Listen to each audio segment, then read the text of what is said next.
প্রিয় শিক্ষার্থীবৃন্দ, তোমরা কেমন আছো? আলহামদুলিল্লাহ ভালো আছি।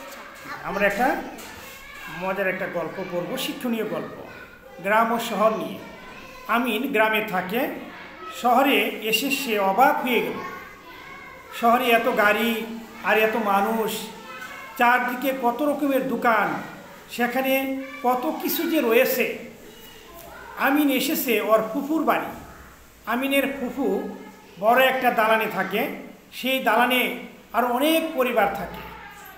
আমিনের ফুফাতো বোন তিথি। আমিনের ফুফাতো বোনের নাম কি? তিথি। আমিন আর তিথিকে নিয়ে ফুফু একদিন চিড়িয়াখানায় গেল। কোথায় গেল? চিড়িয়াখানায়। আমিন সেখানে বাঘ, হরিণ, জিরাফ দেখল। আরেকদিন তাদের নিয়ে ফুফু শিশু পার্কে গেলেন। শিশু পার্কে ঘুরতে আমিনের অনেক ভালো লাগলো।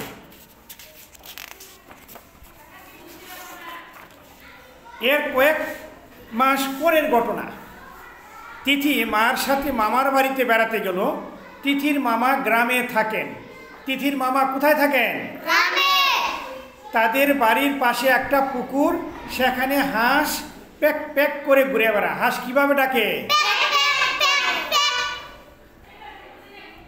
তা দেখে তিথির আনন্দ হয়।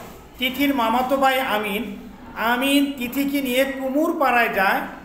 কুমুর মাটি দিয়ে হাঁড়ি পাতিল ও পুতুল বানায়। তিথি মাটি দিয়ে হাঁড়ি বানানোর চেষ্টা করে।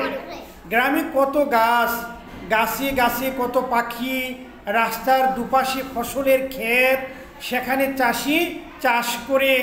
গ্রামের পরিবেশ তিথির দারুণ ভালো লাগে। আমিনদের গ্রাম একরকম, তিথিদের গ্রাম শহর তাহলে আমরা কি জানলাম?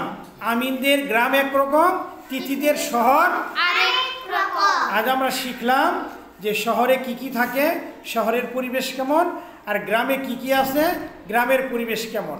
গল্পটা তোমাদের ভালো লেগেছে? ধন্যবাদ। আরেকদিন আমরা আরেকটি সুন্দর গল্প শিখব। কেমন?